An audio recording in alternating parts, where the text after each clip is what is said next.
So, in very, very short, since we already did an introduction yesterday, these are two maamarim that our Rebbe said on the year 1974 in Yud Aleph Nissen, and it's all about Pesach, like the first days of Pesach and the Seder, and what does Pesach mean to us.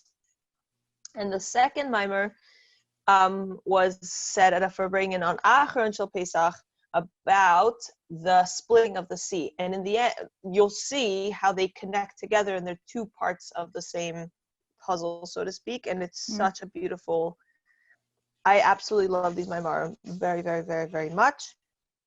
So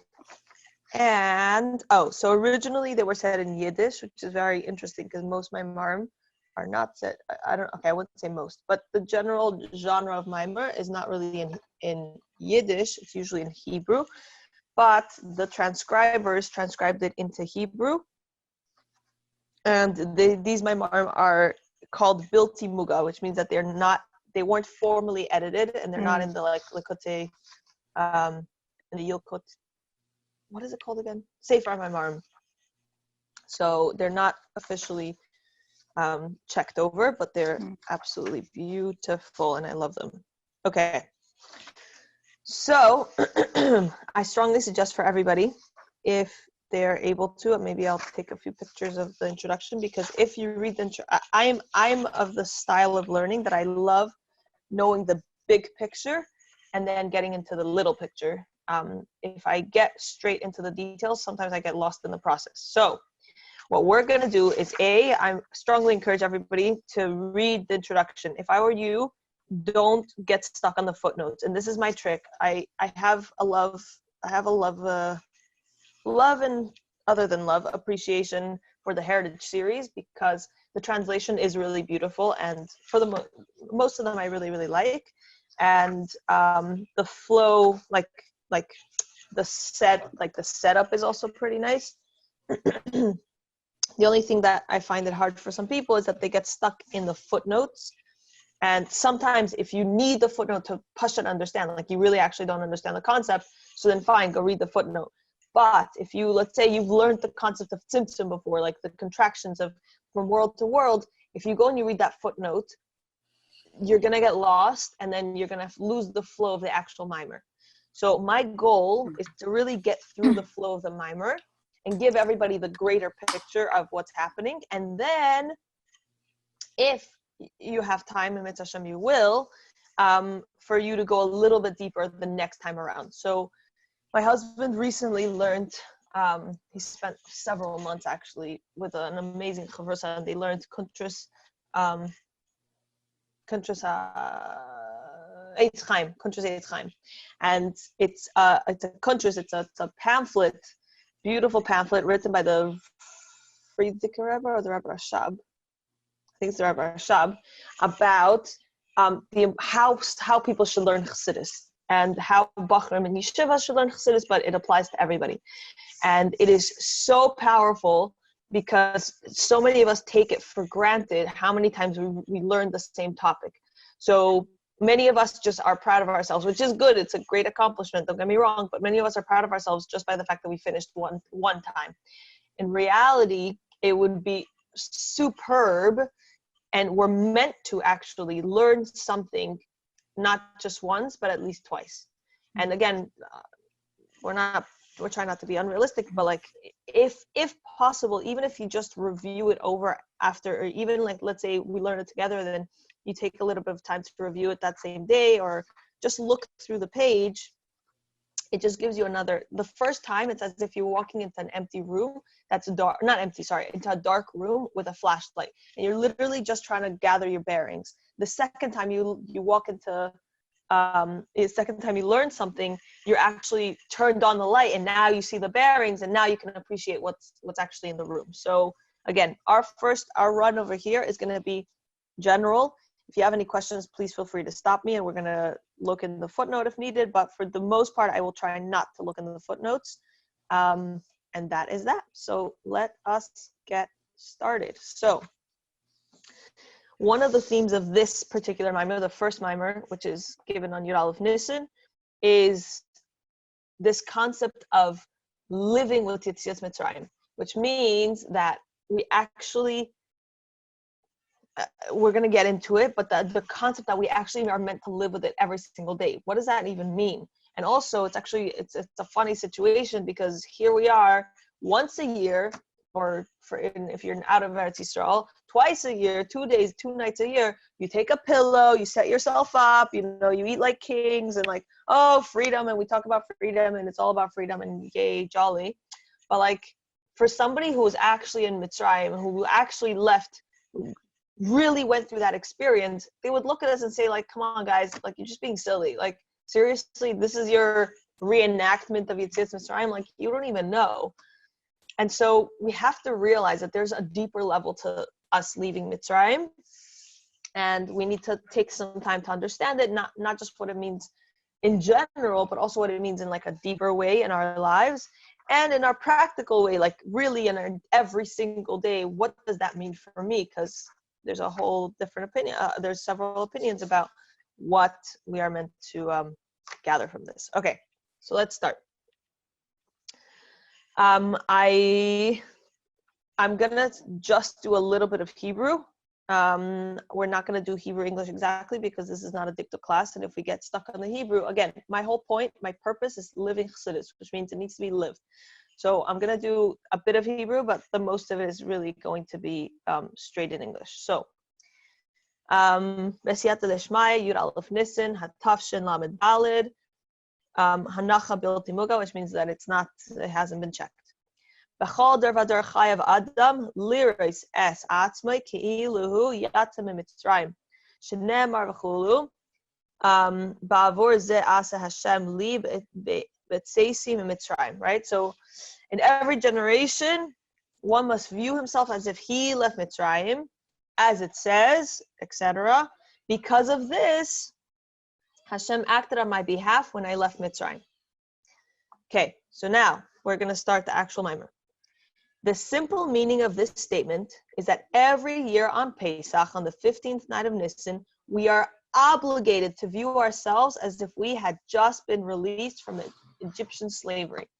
This obligation is codified in the Shulchan Aruch in Jewish law, right?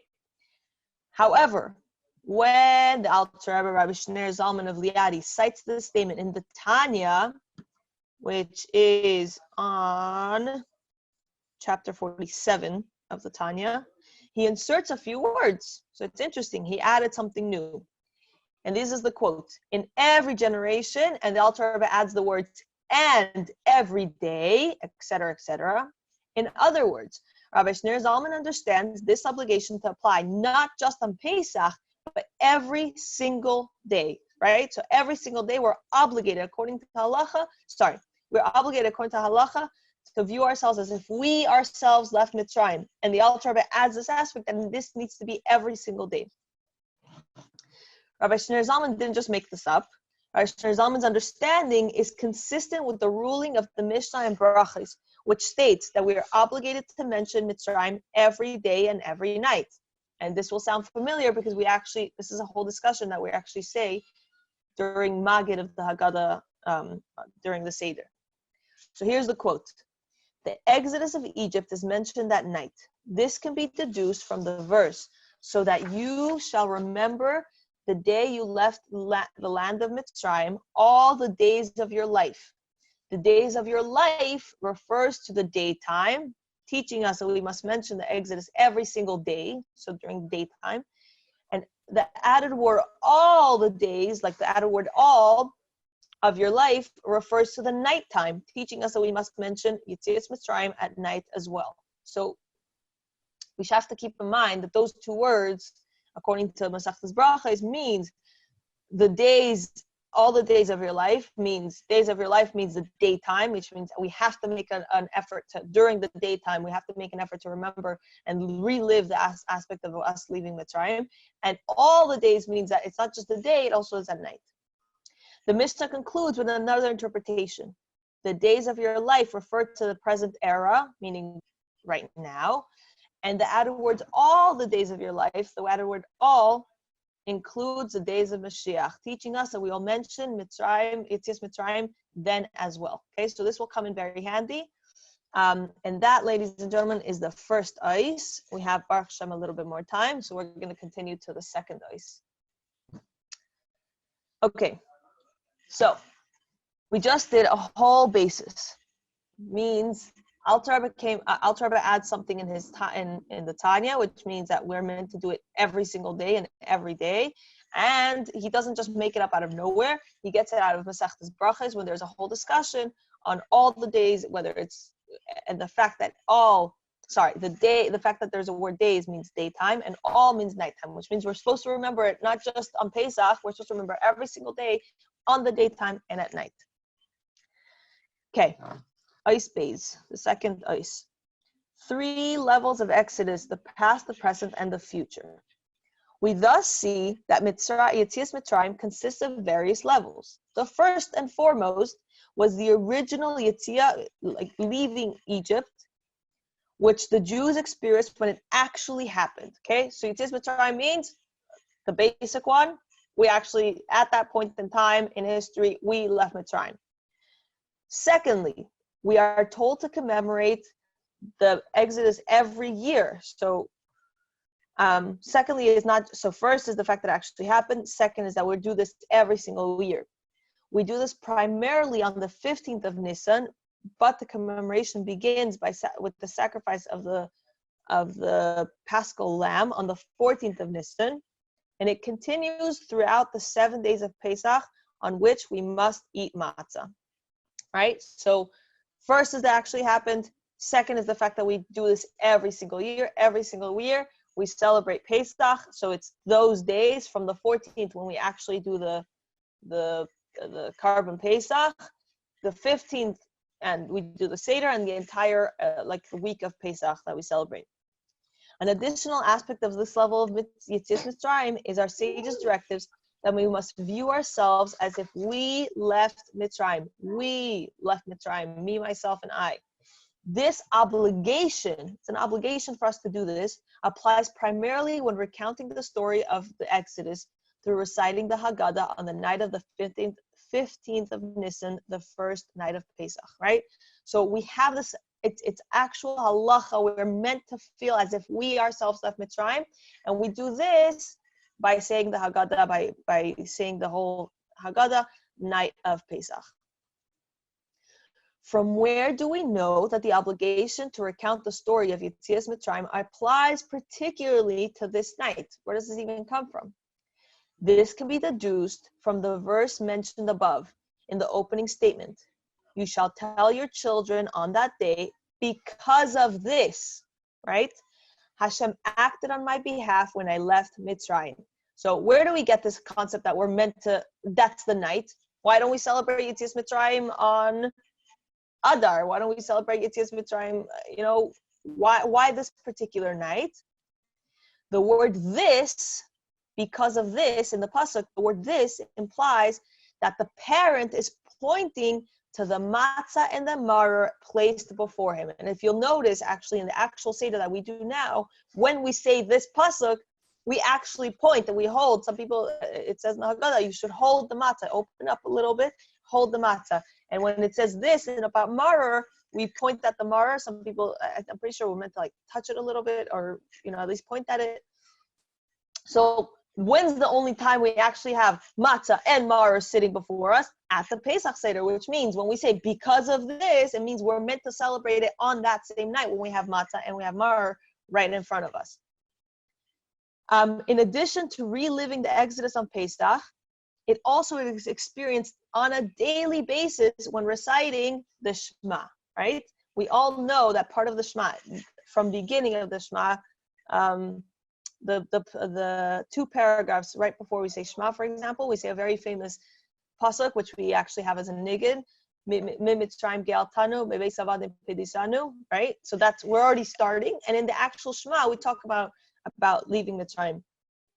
So not only are we doing it because of this on the day when we have matzah and maamar in front of us, which is that means that we're meant to be commemorating, we're meant to be living Yetzias Mitzrayim at that point, right in front of the Seder when we have all in front of us, but also we do it on a daily basis because every single day we say Shema.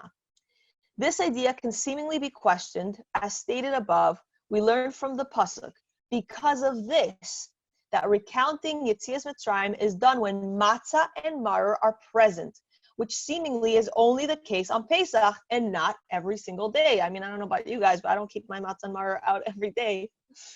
However, in addition to matzah and maror in the literal sense, the concepts of matzah and maror, as well as the Karban Pesach, apply on a spiritual sense as well, on a spiritual plane as well, right? So every single thing that exists in this world has a gashmis and has a level of ruchnis.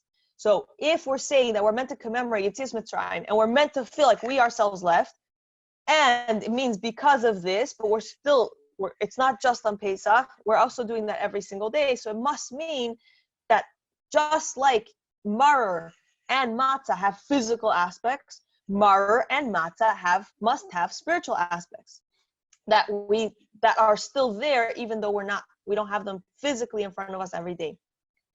However, in addition to matzah and maror in the literal sense, I said that's right, sorry. Therefore, Yetzias Mitzrayim occurs on a spiritual level every day as well. Finally, okay, so that's okay. Number one was, right, we're supposed to see this in 3 different levels. Yetzias Mitzrayim is supposed to be seen in 3 different levels. Number one was the actual Yetzias Mitzrayim. People actually left. Our great times, however many numbers, grandparents actually left that day. Number 2 is we ourselves, as the Maamar starts, you yourself, that you left Mitzrayim. So we ourselves are supposed to live it. And not only that, but the second level has 2 levels. We're supposed to live it we're supposed to live it once a year, that night when we do the Haggadah, when we say the Haggadah, and we actually have this. Because of this, we have our physical matzah in front of us, and we have our physical maror in front of us. And so therefore, because of this, right in front of us, that night, we're supposed to relive that aspect. And not only that, but the fact is that matzah and maror both have physical aspects and spiritual aspects, which means that they themselves actually live and they're in front of us every single day of the year. And so therefore, we're supposed to live it not just on Pesach, but also every single day. And now we're going to get to the 3rd level of how we live with Yetzias Mitzrayim. Finally, there is a 3rd element to the Yetzias Mitzrayim, which surpasses the first 2. Yetzias Mitzrayim, as it will be commemorated in the days of Mashiach. So this one needs a lot of explanation. Okay, why is it that we're going to celebrate? You guys really think that the leaving Mitzrayim is going to be in any way in comparison to when Mashiach actually comes? I mean, maybe speedily right now we should celebrate here on Zoom with the shofar blow of Mashiach right now. But you really think that it's going to be in comparison? Like, it's going to be so much greater by the time we get to such a state that, like, why would we even think about Yetzias Mitzrayim then? Give me 1 second. I'll do everybody. Okay. Why would we do that then? So now we're going to, it needs explanation, and now the Maamar is going to continue explaining. Regarding that era, which means the Mashiach comes, the verse states, I will show you wonders as during the days you left Mitzrayim. The Zohar explains that the wonders we will merit then will be wondrous even in comparison to the miracle of Yetzias Mitzrayim. Nevertheless, we will continue to mention Yetzias Mitzrayim then as well, although doing so will be secondary to commemorating the future redemption itself, right? So even though when Mashiach comes, maybe right now, it's going to be even greater than Yetzias Mitzrayim, the fact is that we'll still, it says, as during the days, it means there's still a connection between them. There's still a relationship between them, and we will still celebrate Pesach. We will still celebrate Yetzias Mitzrayim, even, yes, it'll be on a secondary level, but even when Mashiach comes in, it's even greater. The original Exodus from Egypt initiated and empowers all the subsequent levels of Exodus. So just that happening once, the fact that we went through that once, it gave the power for everything else, all the other times that we could leave Mitzrayim. As is experienced every year on Pesach, as it is relived, okay? So every single year on Pesach, we have this power, and Hashem has embedded into the DNA of our world that we are able to leave Mitzrayim, we are able to break out of things. And as it is relived every day, and as it will exist in the future. So even the fact that when Mashiach comes, it'll only be possible because Hashem created such a concept as Yetzias Mitzrayim now. This idea lies in the above mentioned verse, I will show you wonders as during the days you left Mitzrayim, meaning the days you left Mitzrayim are what enabled the wonders of the future redemption to occur, right? So I think we get that point by now. Now, we need to understand this concept of remembering Yetzias Mitzrayim even in Mashiach times a little bit deeper. So we're going to go into the next section. Since the Torah, which is the Torah of truth, and by the way, we say this, and it's so funny how many times we learn maamarim or we learn Chassidus, and we just like, oh yeah, or even the very common Torah Lashon Hara, and we just like say it. It's like, oh yeah, Torah is a lesson. Well, let's take a moment. Since the Torah, which is Torah of truth, like we have to take a moment to appreciate that. We have to realize if we're ever looking for truth, we have to go to the source. And the source is Torah, as it says very, very clearly, okay? Since the Torah, which is the Torah of truth, directs us to mention Yetzias Mitzrayim in the days of Mashiach, it is obvious that this commemoration will have some type of influence on the exalted state of the time. So even in such a level, Mashiach will come, and Mashiach is here, and everything is good and wonderful. Even at such a point, Yetzias Mitzrayim will still have some power to it. This requires explanation. The era of Mashiach will be a tremendously lofty time. This is evident from the Midrashic statement that the relationship between Hashem and the Jewish nation is presently comparable to that of a betrothed couple, while in the days of Mashiach, the bond will be likened to a marriage, right? For anybody who's been married, you know that the level at which you connected when you were engaged to your husband was like an ounce in comparison to now, whether it's a few years married or even a few months married. It's just like totally like worlds apart. So too here, right now we're in this level of engagement, and it's beautiful and it's wonderful. And actually, there's recently this thing going around that now we're in quarantine, which is because we're in engagement. And the week before the wedding, the chassan and kala are not meant to see each other, and so therefore it makes sense. We're not the 770s closed, and shuls are closed, and mikvahs are closed. I mean, not the women's ones, but you know what I mean. And right now we're in this week before we're separated, and we're getting really excited and really thrilled about the upcoming simcha that's happening. So maybe right now as we learn. Right, so it's compared to marriage. So the level that we feel, amen, the level that we feel right now in this level of engagement is a minute amount of how we're going to feel when we're actually married and when Mashiach comes. So the greatness of that time is even more evident from the above mentioned statement of the Zohar, that the wonders of the future will be wondrous even in comparison to the miracles of Yetzias Mitzrayim. Further evidence as to the prominence of the days of Mashiach can be gleaned from the verse. The glory of Hashem will be revealed, and all flesh together will see that the mouth of Hashem has spoken.